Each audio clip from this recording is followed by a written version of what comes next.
السلام عليكم ورحمة الله وبركاته. تحية مجددة لكم أحبابي في درس جديد ومنظر جديد وحلقة جديدة. الطريقة الاحترافية لكيفية رسم الأشجار والبحيرة في منظر طبيعي خطوة بخطوة، استفادة مضمونة كدائما، أسرار جديدة وتقنيات غنعرفوها في هذا الفيديو. فما تنسوش الاشتراك في القناة والضغط على زر لايك وتفعيل زر الجرس أؤكد. ونبداو على بركة الله بتلوين السماء. ولاحظوا العملية ديال الإدماج اللي بديت فيها الآن. بطبيعة الحال دوزت واحد الطلاء ديال الماء على الكانفاس ديالي بواحد الليونة باش كدائما تكون صباغة لينة وتساعدني في الإدماج. كيف ما كتشوفوا تماما التدرج اللوني راه واضح في السماء، في لون السماء.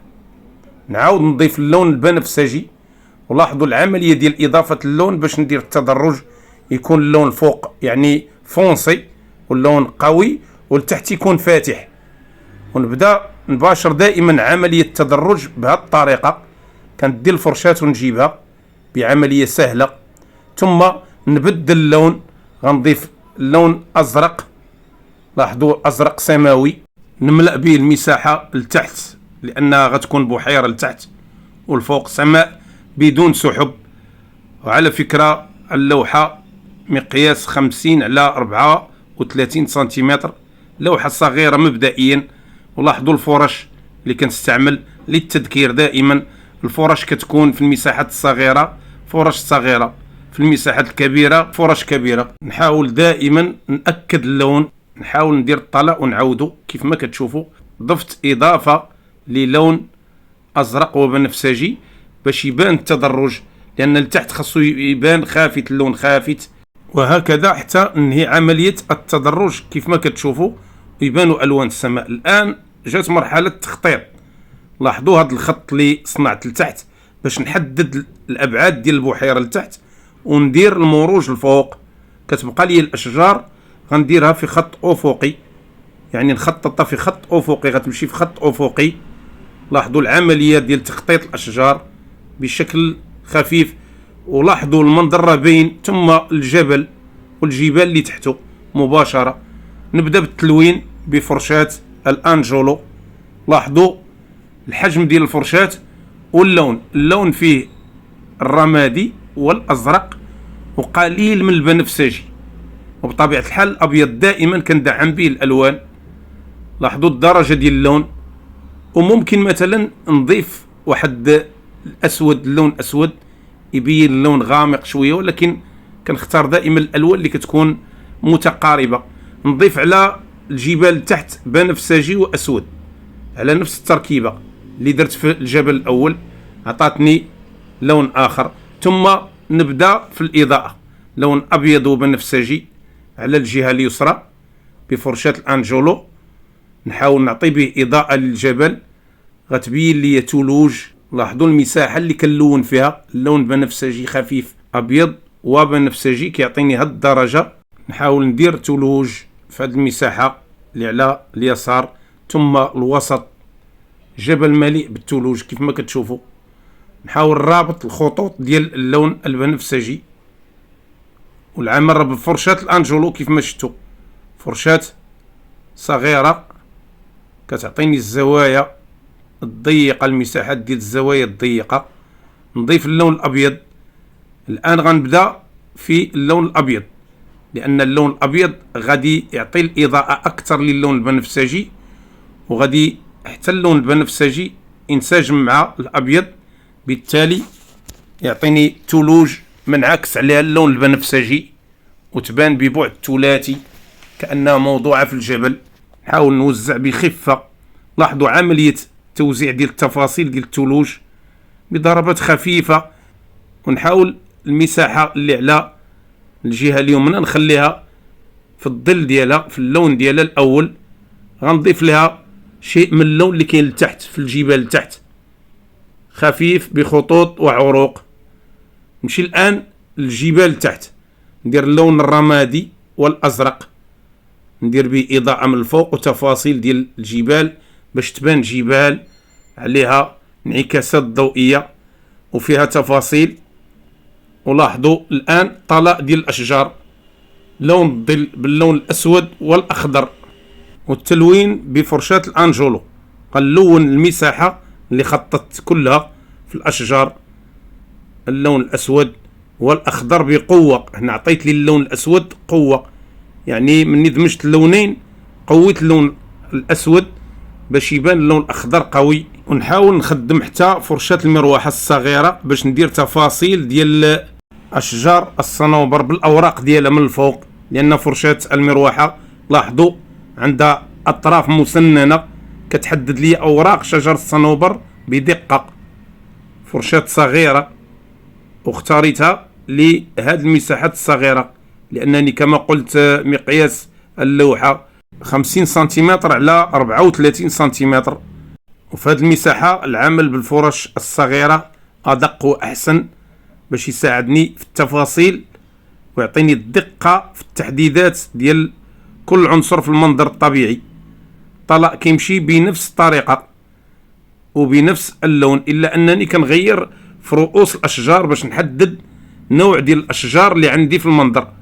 أشجار الصنوبر غتمشي على طيلة هذا الخط الأفقي، ونعتبره خط الأفق لأن المساحة ديال خط الأفق نقطة ديال التقاء السماء بالأرض، وهنا عندي الجبل كيحدد لي نقطة الأفق، والأشجار كيحددوا لي خط الأفق بنفس الضربات دائما. لاحظوا اللون ودرجة اللون اللي درت في الأشجار. غنضيف على نفس الطبقة اللون الأسود مرة أخرى، يعني غنضيف اللون الأسود على اللون الأخضر باش نقوي اللون الأخضر ونديرو لتحت في التلال اللي كاينة تحت الأشجار مباشرة. ولاحظوا كيفاش تغير اللون بإضافة اللون الأسود. اللون الأسود لتحت غيعطي عمق لهاد التلال اللي غتكون كلها مروج مخضرة، وغتبين حتى الشكل ديال الأشجار اللي رسمت الآن. غادي نمشي على امتداد الخط ونبدل اللون بإضافة الأخضر والأصفر أوكر باش نبدل اللون. ولاحظوا كيفاش تبدل اللون الآن، غيرت اللون. وكدائما كنخدم بفرشاة الأنجولو.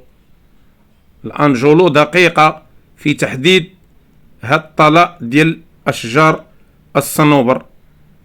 والمهم عندي هنا في الأشجار هو الفوق ديال الأشجار خاصها تحدد الشكل ديال الموتيف ديال الأشجار باش يبانوا أشجار، ما تبانش كتلة ديال الصباغة فقط. الموتيف من الفوق كنحددو بالضربات، لاحظوا، ومن بعد غادي نرجع باش نفيني الأشكال والموتيف ديال الأشجار، لأن هاد الأساسيات اللي كنبني فيها الآن هي اللي غتعطيني المنظر الطبيعي في الأخير. لاحظوا كيفاش غنرجع للأشجار باش نحدد الموتيف والنوع والطول والتغير والتنوع ديال الأشجار في الحجم ديالها وفي الشكل ديالها. لاحظوا ضفت الآن شجر الصنوبر فرشاة المروحة باش نحدد المعالم ديال الأوراق ديال شجر الصنوبر. وكما نعلم أشجار الصنوبر متنوعة، فيها الطويل وفيها القصير فيها العريض.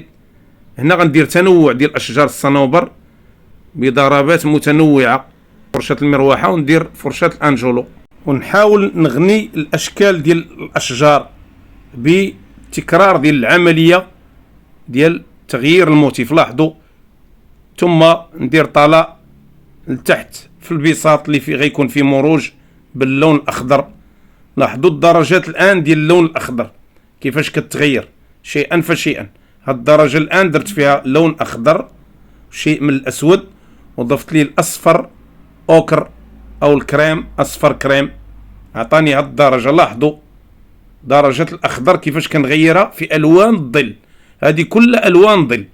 ثم غندير اللون البني على امتداد هاد البساط وعلى امتداد هاد المروج اللي درت باش تكون أحجار وتراب بجانب هاد المروج بفرشاة الأنجولو مرة أخرى صغيرة. ولاحظوا الخط كيفاش عطى تنوع لهذا المروج، خط باللون البني. غنضيف ليه اللون الأسود باش ندير تغير لوني. هنا غيكون ظل وشيء من انعكاسات ديال الظل في هذا النوع من التراب، لأن غادي نعطيه إضاءة من بعد باش نكملو. الآن غنعطي الإضاءة لأشجار الصنوبر. لاحظوا العملية الآن اللي غنبدا نباشر بها الإضاءة. غنمشي على الجهة اليسرى وندير درجة ديال اللون الأخضر، نخدم بجوج فرش، فرشاة المروحة اللي كتشوفوا الآن كندير بها الدقة ديال الأوراق، وفرشاة الأنجولو اللي كندير بها الأشجار اللي كتكون عشوائية في أشجار الصنوبر. لاحظوا الدقة ديال فرشاة المروحة في تحديد أوراق أشجار الصنوبر. وفي هذه العملية ديال التحديد دائما غنبدا نغير في اللون الأخضر. لاحظوا الدرجة ديال اللون الأخضر كيفاش غيرتها، ضفت على اللون الأخضر هنا الأزرق باش نعطي انعكاسات كذلك ديال ألوان السماء على الجوانب. لاحظوا اللون الأزرق كيفاش كندخلو مع اللون الأخضر، ونبدل الفرشاة هنا بفرشاة الأنجولو مرة أخرى كتعطيني تحديدات ديال الأوراق بشكل آخر. لاحظوا كيفاش كنحدد بالفرشاتين، فرشاة المروحة وفرشاة الأنجولو، كل وحدة كنعطيها نصيب من الضربات في نفس الشجرة. كنغير اللون مرة أخرى بإضافة الأزرق والأصفر. لاحظوا التنوع اللوني هنا وتنوع الضربات باش نغني المساحة ديال لون الظل بالموتيف، يعني الأشكال ديال الأوراق والتشعبات ديال الأوراق غتعطيني شكل ديال الغابة ديال أشجار الصنوبر. نمشي للمساحة الأخرى اللي بدلت فيها اللون ديال الظل، غنبدل فيها لون الضوء بإضافة اللون الأخضر والأصفر أوكر. لاحظوا درجة اللون مغاير للألوان اللي درت على أقصى اليسار، ودائما الجهة اليسرى كتحظى بالإضاءة. غنمشي على هذا النسق على طيلة هذا المنظر، الإضاءة كالتمس على اليسار. وباش نذكركم مرة أخرى ما تنساوش الاشتراك في القناة أحبابي، والضغط على زر لايك وتفعيل زر الجرس ليصلكم كل جديد من قناة مصدق رسم، وأعيدكم إن شاء الله بالجديد المفيد. لاحظوا عملية توزيع لون الضوء لأشجار الصنوبر كيفاش كنوع فيها الألوان والضربات، ولاحظوا عملية تغير الضربات والألوان في نفس الوقت. حاولوا تبعوا هذه المراحل مهمة جدا. هنا درت الإضاءة على الجهة اليمنى لأن الشجرة بارزة كتبان بحال في مقدمة الصورة، لذلك غيرت الاتجاه ديال اللون. ضفت اللون البرتقالي الآن على اللون الأخضر، بطبيعة الحال اللون أخضر وبرتقالي باش نغني به اللون في المنظر الطبيعي ويكون تنوع، تبان أشجار متنوعة كما ترون. ودائما فرشاتين، فرشاة المروحة وفرشاة الأنجولو كنباشر بهم هذه العملية ديال التلوين، عملية توزيع الإضاءة. غنضيف اللون الأصفر على اللون الأخضر باش ندير تدرج لوني على المساحة اللي بديت بها في الأول على شجر الصنوبر، ونوزع بلمسات ولسعات خفيفة لهذه الدرجة باش نعطي إضاءة خفيفة للأشجار. نعاود نرجع بفرشاة المروحة.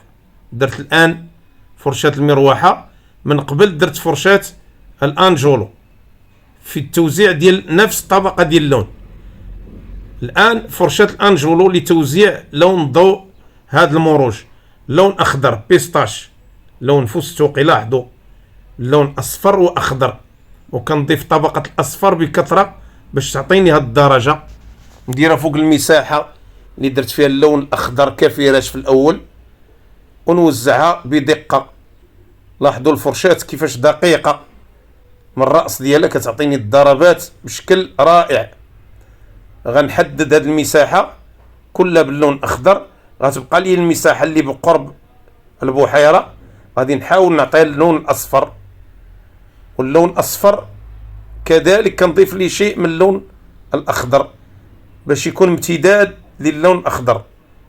وحنا اتفقنا على أن المنظر كيكون عائلة ديال الألوان، لا بد لكل لون من لون آخر، يكون فيه لون آخر باش يرتبطوا الألوان ويكونوا العائلة وينسجموا في المنظر الطبيعي. لاحظوا الأصفر كيفاش كيدخل في اللون الأخضر. غنبدل الآن طبقة اللون الأخضر بإضافة الأسود على اللون الأخضر اللي درت، ونديرو في التلال اللي تحت أشجار الصنوبر اللي على أقصى اليسار. المساحة الفوق نعطيها إضاءة بهذا الشكل باش تبين لي الإضاءة ديال المروج والحشائش اللي كتبان. ثم اللون الأصفر مع الأخضر ندير إضاءة لسعة ضوئية في المروج، واللون البرتقالي كذلك والأخضر نوزع به تا هو واحد المساحات في هذا المروج. وندير جذوع باللون البني لأشجار الصنوبر اللي درت في الأول باش نحدد يعني الأبعاد ديال الأشجار في هذه المنطقة بالضبط وتبان الوضعية ديال كل شجرة. ندير اللون البني واللون الترابي على الجهة اليسرى باش نعطي إضاءة. لون ترابي كيبين لون الجذوع، لأن لون الجذوع أحيانا كتكون ترابية في اللون. ثم نعطي إضاءة باللون أبيض خفيف مع أصفر للجذوع، الإضافة ديال اللون الأبيض خفيف مع الأصفر. ثم ندير ضربات نغطي الجذوع باش تبان الامتداد ديال الأشجار. لاحظوا كيفاش كنحاول دائما الرابط ما بين عناصر المنظر. نضيف لسعة ضوئية كذلك ما بين الجذوع، لاحظوا غتكون كإضاءة خفيفة ما بين الأشجار دائما، ونغني حتى المساحات ديال الضوء في المنظر ديالي. وبعض الإضافات أخرى للون الأخضر هنا باش نغني المساحة بالخضرة ويبان اللون الأخضر عنده نصيب في هذه الزاوية. نمشي الآن الأشجار اللي على أقصى اليمين، ندير نفس الجذوع اللي درت. لاحظوا مني درت الجذوع تحددات يعني أبعاد الأشجار في المنظر الطبيعي. الإضاءة ديالي للجذوع باللون أصفر ترابي، نعطي كذلك الإضاءة للجذوع الأخرى ونوزع بعض الجذوع خفيفة باللون أبيض وأصفر بفرشاة الأنجولو الرقيقة.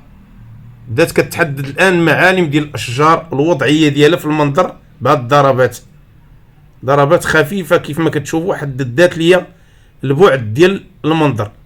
نوزع الآن اللون الأخضر بدرجة أخرى، غنعطي الظل في هذا المروج، غيبان ظل ديال الأشجار وتداخلات ديال الظل في المساحة ديال الأشجار ديال الصنوبر باش تبان الغابة ويبانوا الانعكاسات الضوئية والظل كذلك، توزيع الظل في المساحات ديال المروج. لاحظوا لون أخضر وأسود بطبيعة الحال.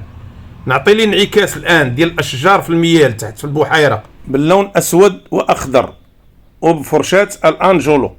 لاحظوا المساحة اللي غادي نحدد فيها ظل انعكاس الظل في المياه غتكون شبيهة بالأشجار الفوق في المساحة فقط، أما التفاصيل ما غاديش يكون عندها نفس التفاصيل اللي في الأشجار الفوق، لأن المياه بمثابة انعكاس للصورة كيكون ظل الأشجار فقط. نحاول ندير دوك لي روتوشات ولي موتيف ديال الأوراق فقط كيبانوا منعكسين في المياه. لاحظوا الطريقة ديال توزيع الضربات، كندير خربشات باش نحدد الموتيف ديال الأشجار لتحت، ونحاول نراعي المساحة صافي، المساحة ديال الشجرة أو الطول ديالها والعرض فقط. أما التفاصيل كتبقى التفاصيل فوق، ماشي هي التفاصيل في الانعكاس الضوئي. وهذه طبيعة القانون ديال الانعكاس في المناظر الطبيعية أو في الصور بصفة عامة. ونحاول نلتمس الانعكاس في الصورة ككل، في المنظر ديالي ككل. لاحظوا ونبقى نلعب بالفرشاة ونحاول ندير خربشات باش نحدد الشكل ديال الأشجار لتحت في المياه وتبان البحيرة غنية بالانعكاس. اللون كيف ما شفتوا لون غامق، اللون أسود وأخضر، الفرشاة الأنجولو. والطريقة سهلة بخربشات وضربات يمينا ويسارا باش نحدد المعالم ديال الانعكاس. الآن اللون الأبيض، اللون الأبيض بنفس الطريقة ولكن كنديرو بضربات أفقية زيكزاك باش تعطيني الانعكاس الضوئي ديال الثلوج في المياه. لصفاء المياه غيبانوا بعض الانعكاسات فقط، ماشي كاع التفاصيل، لأن المنظر هكذا يقتضي. الآن غنمشي الأحجار والأتربة اللي بجانب المروج. لاحظوا لون أبيض وأصفر وبنفسجي وأحمر. عطاني هاد الدرجة، وندير إضاءة نبين بها بعض الأتربة والأحجار اللي بجانب المروج بفرشاة الأنجولو. تحديد بطريقة سهلة، كنجر الفرشاة ونحدد المعالم ديال الأتربة والإضاءة في هاد الزاوية. لاحظوا الجرات، ونبدل اللون، ندير الأصفر وندير الأبيض والبنفسجي، نعطي إضاءة باللون الأبيض كذلك باش نغني هاد المساحة ويبان تراب، تبان أتربة. ثم لون أسود وأحمر بني نحاول نحدد به نقطة التقاء المروج بالتراب. لاحظوا باش تبان. نعطي إضاءة الآن باللون أصفر وأبيض، نوزع واحد اللسعات ضوئية في المساحة ديال المروج، غادا تبدل لي المنظر وتحدد لي المعالم ديال المنظر الطبيعي، وتبان الإضاءة في المروج قوية وانعكاس قوي للون الأخضر بالصفرة ديالو وباللون بيستاش اللي كتشوفوا. لاحظوا فرشاة الأنجولو كيفاش كتحدد لي الإضاءة في المروج بشكل رهيب. لاحظوا. ونضيف اللون الأصفر مرة أخرى، وبطبيعة الحال اللون الأصفر مع الأبيض والأخضر. ندير خطوط باللون الأبيض والأزرق والأصفر بالسكين طويلة، غتحدد لي الانعكاس ديال المياه. هاد الخطوط اللي عندها سر تحدد المياه بشكل رائع على جوانب المروج، نقطة التقاء المياه بالمروج. ثم ندير خطوط أفقية كذلك وسط المياه في اللون الأزرق تبين وتأكد الانعكاس. وندير لون أصفر وأخضر وأبيض بجرات من السكين، ثم نوزع بعد اللون الأخضر اللي درت فيه اللون أصفر أوكر على المساحة اللي درت فيها الأشكال ديال الأشجار في الانعكاس باش نبين كذلك انعكاس اللون الأخضر. وهذه هي الخطوات الأخيرة اللي غادي ننجز في هذا المنظر، غتكون هي الأخيرة. كنتمنى من الله نكون وصلت لكم المعلومة ديال رسم الأشجار والبحيرة. ما تنسوش الاشتراك في القناة والضغط على زر لايك. إلى ذلكم الحين أستودعكم الله. السلام عليكم ورحمة الله وبركاته.